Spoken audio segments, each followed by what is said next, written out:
سامعین سے گزارش کی جاتی ہے کہ ہمارے دونوں چینلز کے پلیٹ فارم سے جتنی بھی آڈیو بکس کی ریکارڈنگ کمپلیٹ ہو چکی ہے اسے خود بھی سنیں اور زیادہ سے زیادہ شیئر کرنے کی کوشش کریں، اور ہمارے سوشل میڈیا پلیٹ فارم کے لنکس ڈسکرپشن میں دیے گئے ہیں، ہمیں سبسکرائب اور فالو ضرور کریں تاکہ آپ کو ضروری اپڈیٹس ملتے رہیں، اور ہماری ٹیم کی فنانشیل سپورٹ کے لیے پیٹریون کے لنک ضرور چیک کریں۔ جزاک اللہ۔ بسم اللہ الرحمن الرحیم۔ سفید جزیرہ، مصنف نسیم حجازی۔ ایپیسوڈ 13۔ ایک رات کنگ سائمن میڈم لوئیزا کے ساتھ کھانے کی میز پر بیٹھے ہوئے تھے۔ وزیر اعظم بدحواسی کی حالت میں کمرے کے اندر داخل ہوا اور اس نے جھک کر سلام کرنے کے بعد کہا، حضور، میں اس گستاخی کے لیے معذرت چاہتا ہوں۔ آپ اطمینان سے کھانا تناول فرما لیں، اس کے بعد میں تنہائی میں آپ سے چند باتیں کروں گا۔ سائمن نے جھنجلا کر کہا، اگر تمہیں ہمارے اطمینان سے کوئی دلچسپی ہوتی تو اس طرح بھاگتے ہوئے یہاں نہ آتے۔ اب کہو کیا کہتے ہو؟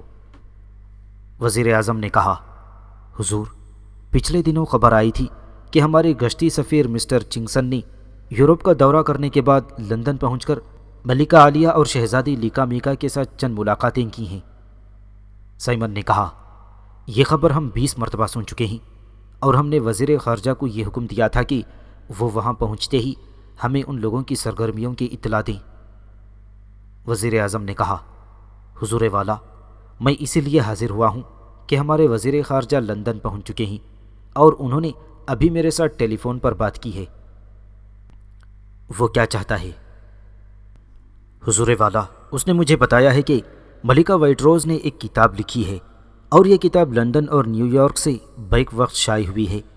اس نے مجھے یہ بتایا ہے کہ عنقریب یورپ کی متعدد زبانوں میں اس کے ترجمے شائع ہو رہے ہیں۔ ہمیں معلوم نہیں تھا کہ وہ کتاب لکھ سکتی ہے، لیکن اس خبر کا ہمارے ساتھ کیا تعلق ہے؟ ہم صرف یہ جاننا چاہتے ہیں کہ یہ لوگ ہمارے متعلق کیا سوچ رہے ہیں۔ سائمن نے کہا۔ وزیر اعظم نے کہا، حضور، وزیر خارجہ نے مجھے یہ بتایا ہے کہ اسے ملکہ عالیہ مسٹر چنگسن اور شہزادی لیکا میکا کے ساتھ ملاقات کا موقع نہیں ملا، اور اس کی وجہ یہ ہے کہ وزیر خارجہ کے وہاں پہنچنے سے پہلے ہی یہ تینوں امریکہ روانہ ہو چکے تھے۔ سائمن کہنے لگا، تو اس میں پریشانی کی کون سی بات ہے؟ مسٹر چنگسن ہمارے گشتی سفیر کی حیثیت سے کئی بار امریکہ جا چکا ہے، لیکن عالی جاہ، اس مرتبہ ملکہ اور شہزادی لیکا میکا اس کے ساتھ ہیں۔ سائمن نے تعجب سے کہا، شہزادی لیکا میکا بھی اس سے قبل کئی ملکوں کا دورہ کر چکی ہے، اور مصلحت کا تقاضا یہی تھا کہ چنگسن اور شہزادی کو بیرونی ممالک کی سیر و سیاحت کی ہر ممکن سہولت دی جائے تاکہ وہ یہاں آ کر ہمیں پریشان نہ کر سکیں۔ ہم نے وزیر خارجہ کو بھی یہی ہدایت کی تھی کہ وہ کسی صورت انہیں یہاں نہ آنے دیں۔ اب اگر وہ اپنی خوشی سے امریکہ چلے گئے ہیں تو اس میں ہمارے لیے پریشانی کی کوئی بات نہیں۔ وزیر اعظم نے کہا، عالی جاہ، آپ نے مسٹر چنگسن کو یہ اجازت دی تھی کہ وہ اپنی ضروریات کے لیے انگلستان اور یورپ کے بینکوں سے ہماری سرکاری رقم نکال سکیں۔ ہاں، لیکن تم جیسے بے وقوف یہ کیسے سمجھ سکتے ہو کہ اسے اعتماد میں لینے سے ہمیں کتنا فائدہ پہنچا ہے؟ باہر کے ممالک سے ہمیں جو قرضہ ملا تھا وہ صرف اس کی ذاتی کوششوں کا نتیجہ ہے۔ عالی جاہ، آپ کو معلوم ہے کہ اس نے جو قرضہ جات حاصل کیے ہیں ان کی بیشتر رقوم ابھی تک یورپ اور امریکہ کے بینکوں میں پڑی ہوئی ہے۔ سائمن کہنے لگا، ہاں، اور تم یہ چاہتے ہو کہ وہ رقوم وہاں سے نکلوا کر تمہارے حوالے کر دی جائیں؟ عالی جاہ، میں آپ کی خدمت میں یہ عرض کرنے آیا ہوں کہ اب پورے یورپ اور امریکہ کے کسی بینک میں ہمارے بقیہ جات کی ایک کوڑی تک باقی نہیں رہی۔ وزیر خارجہ نے مجھے یہ بتایا ہے کہ مسٹر چنگسن تمام روپیہ نکلوا چکے ہیں۔ وزیر خارجہ نے مجھ سے التجا کی ہے کہ میں اس کی واپسی کے لیے کرائے کا بندوبست کروں۔ مجھے یہ بھی اندیشہ ہے کہ امریکہ نے ہمیں جو روپیہ دینا منظور کیا تھا وہ بھی اس نے اپنی ذاتی حساب میں جمع کروا لیا ہوگا۔ اس پر سائمن نے غصے سے کہا، اگر تمہاری اطلاع یہی ہے تو تم جا سکتے ہو۔ ہم چنگسن کے متعلق کسی ایسی خبر کا مدت سے انتظار کر رہے تھے۔ ہمیں اندیشہ تھا کہ وہ تم لوگوں سے مختلف ہے اور اس کی راست بازی اور ایمانداری کسی دن ہمارے لیے پریشانی پیدا کرے گی۔ اب وہ تمہاری صف میں شامل ہو چکا ہے اور ہم اس پر اعتماد کر سکتے ہیں۔ اب اول تو وہ سفید جزیرے کا رخ نہیں کرے گا، لیکن اگر وہ یہاں آ بھی جائے تو بھی ہمیں کوئی پریشانی نہیں ہوگی۔ ہم ایسے ہوشیار آدمی کو بے ضرر بنانے کے لیے اپنا سارا خزانہ لٹا سکتے ہیں۔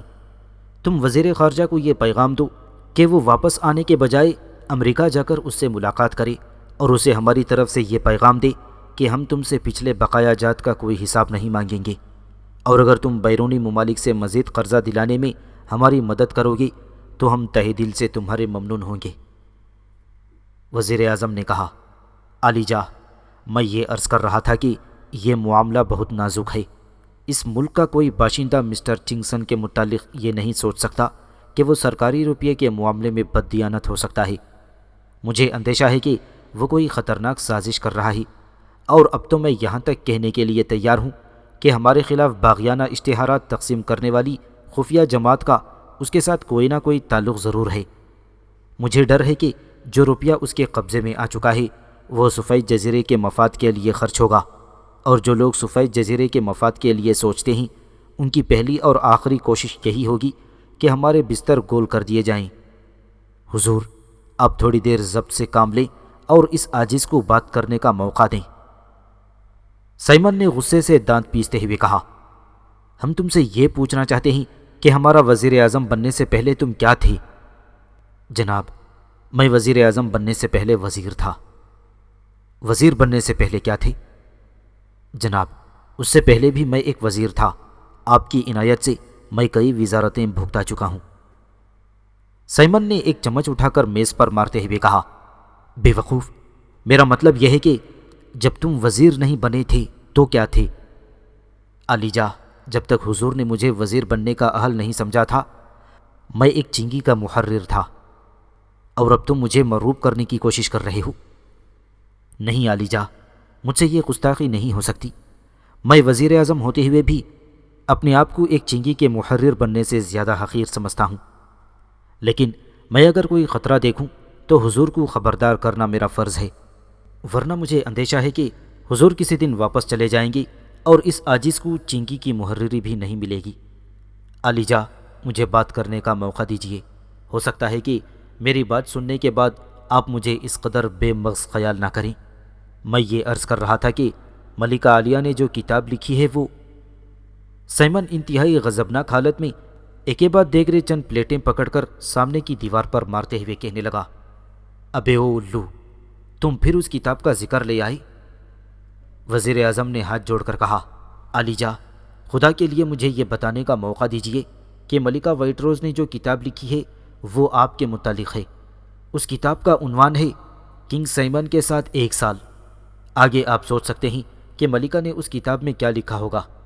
وزیر خارجہ نے مجھے ٹیلی فون پر صرف اتنا بتایا ہے کہ اس کتاب کا دیباچہ مسٹر چنگسن نے لکھا ہے، اور اس دیباچے میں اس نے انسانیت کے نام پر دنیا بھر کے انسانوں کے لیے یہ اپیل کی ہے کہ وہ سفید جزیرے کے بے بس انسانوں کو ایک پاگل حکمران سے نجات دلانے کے لیے ان کی مدد کریں۔ وزیر خارجہ نے مجھے یہ بھی بتایا ہے کہ لندن میں ہمارے سفارت خانے کے ملازمین پر اس کتاب کا یہ اثر ہوا ہے کہ انہوں نے مجھے وزیر خارجہ تسلیم کرنے سے انکار کر دیا ہے، اور یہ کہا ہے کہ ہمارے پاس اس قسم کی کوئی اطلاع نہیں آئی کہ تم ہمارے وزیر خارجہ ہو، اور وہ یہ بھی کہتے ہیں کہ حضور والا 3 سال کے مدت ختم ہونے کے بعد اس ملک کے جائز حکمران نہیں رہے۔ اور وزیر خارجہ نے مجھے یہ بھی بتایا ہے کہ جب یہ کتاب یہاں پہنچے گی تو سارے ملک میں کوہرام مچ جائے گا۔ عالی جاں، اس عاجز کی بات پر توجہ دیجیے۔ ملکہ وائٹ روز آپ کی بدترین دشمن ہے۔ مسٹر چنگسن آپ کے خلاف بغاوت کر چکا ہے۔ میں یہ نہیں کہہ سکتا کہ امریکہ پہنچ کر یہ لوگ کیا کریں گے۔ بہرحال معاملہ بہت نازک ہے۔ سائمن نے کہا، تم نے یہ باتیں مجھے پہلے کیوں نہ بتائیں؟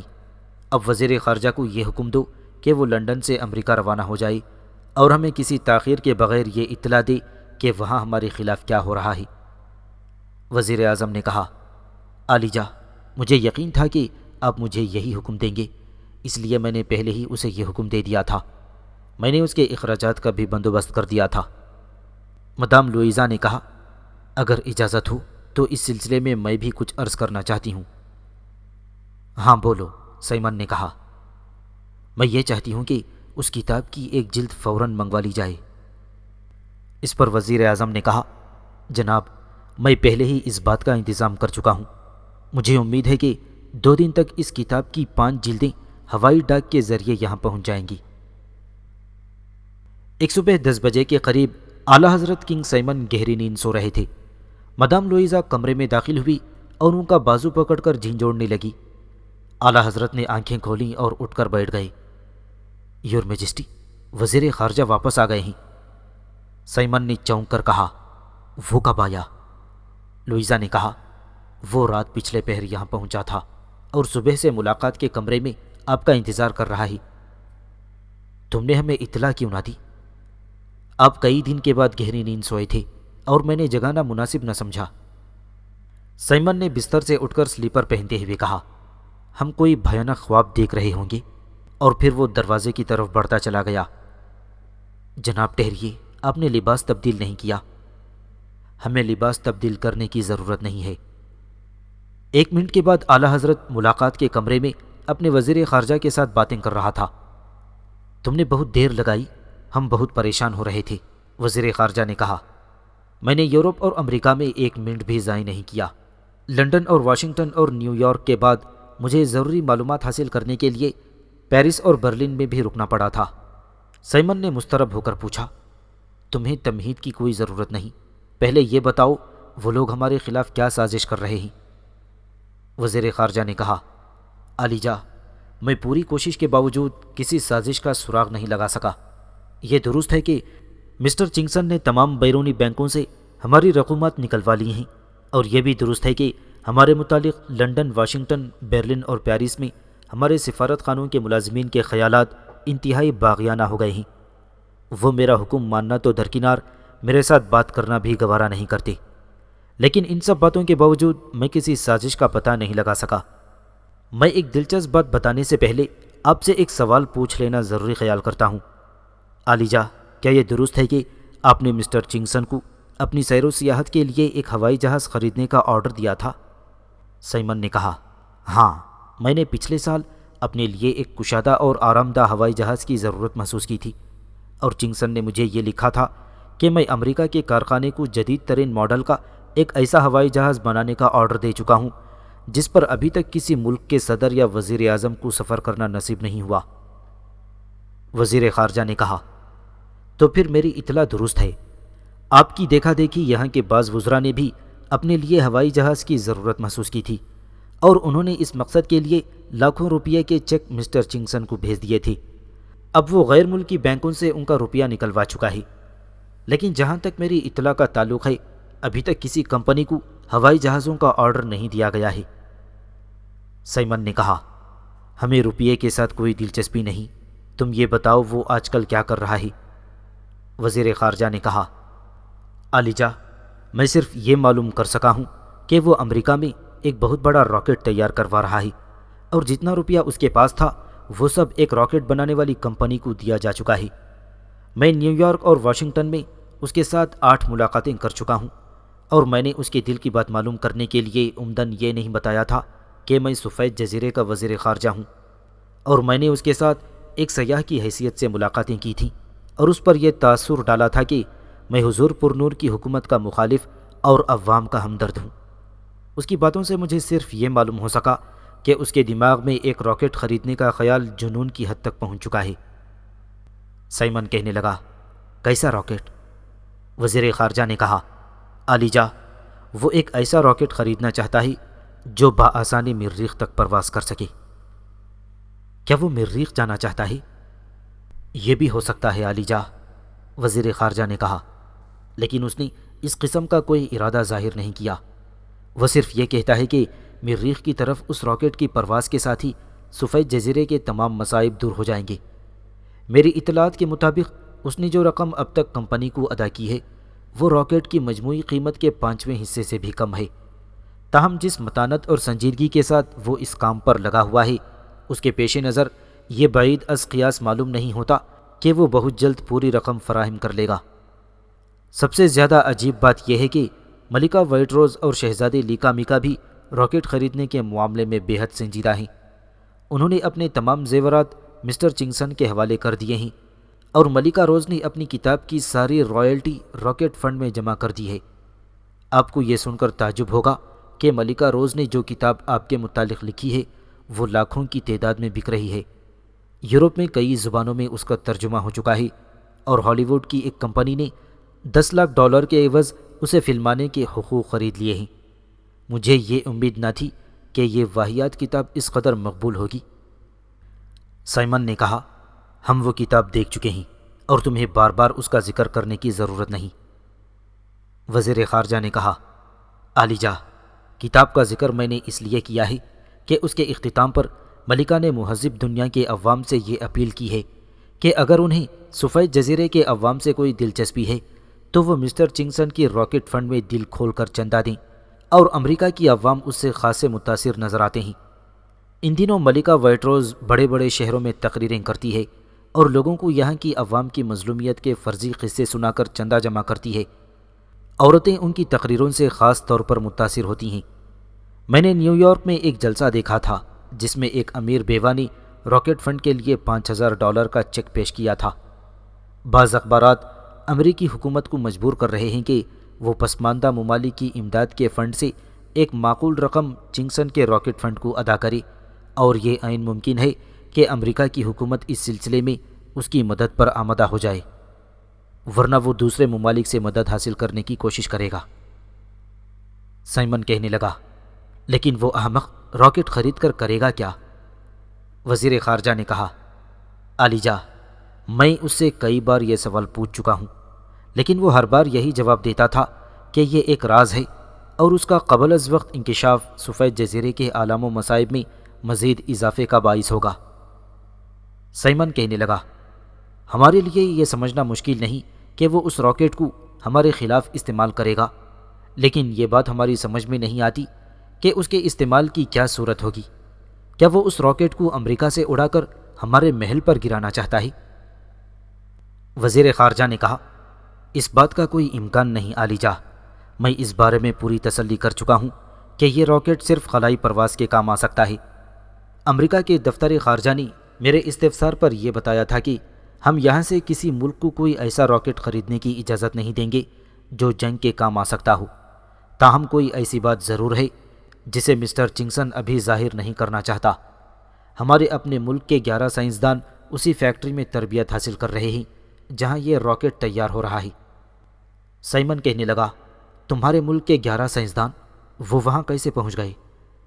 وزیر خارجہ نے کہا، عالیجا، آپ کی آمد سے قبل سفید جزیرے کی حکومت نے چند نوجوانوں کو سائنس کی اعلیٰ تعلیم کے لیے وظائف دے کر یورپ اور امریکہ بھیجا تھا۔ مسٹر چنگسن نے ان میں سے 11 بہترین طلباء کو راکٹ سازی کی عملی تربیت حاصل کرنے کے لیے امریکہ کے کارخانے میں بھیج دیا ہے۔ میں ان طلباء سے مل چکا ہوں اور میں نے انہیں گھر واپس آنے کی ترغیب دی تھی، لیکن وہ یہ کہتے ہیں کہ ہم یہاں رہ کر سفید جزیرے کی زیادہ خدمت کر سکتے ہیں۔ سائمن نے کہا، ہمارے متعلق ان نوجوانوں کے کیسے خیالات ہیں؟ اس ناچیز کی زبان پر وہ الفاظ نہیں آ سکتے جو انہوں نے حضور والا کے متعلق کہے ہیں۔ وہ سب ملکہ وائٹ روز کی کتاب پڑھ چکے ہیں۔ سائمن نے کہا، کاش ہمیں معلوم ہوتا کہ اس راکٹ کے ساتھ ہمارے مستقبل کا کیا تعلق ہے۔ عالیجا، میں اس موضوع پر جس قدر سوچتا ہوں اسی قدر پریشان ہوتا ہوں۔ ممکن ہے کہ مسٹر چنگسن آئندہ انتخابات میں حصہ لینا چاہتے ہوں اور وہ یہاں کے عوام کو اپنی طرف مائل کرنے کے لیے راکٹ کو ایک سیاسی حربے کے طور پر استعمال کریں گے، یا شاید انہوں نے یہ سوچا ہوگا کہ جو لوگ راکٹ پر سوار ہو کر سفید جزیرے پر نازل ہوتے ہیں انہیں یہاں کے عوام بلا چون چرا اپنا بادشاہ تسلیم کر لیتے ہیں۔ لیکن میں حضور کو یہ یقین دلاتا ہوں کہ ہم کوئی ایسی سازش کامیاب نہیں ہونے دیں گے۔ کم از کم قلعے اور شاہی محل کو دفاعی لحاظ سے اتنا مضبوط بنا دیا جائے گا کہ کوئی راکٹ یہاں نہ اتر سکے۔ سائمن کہنے لگا، تمہارا دماغ تھک چکا ہے اور اب تمہیں آرام کی ضرورت ہے۔ ہم اس صورتحال کے متعلق اطمینان سے سوچنا چاہتے ہیں۔ تم جا سکتے ہو۔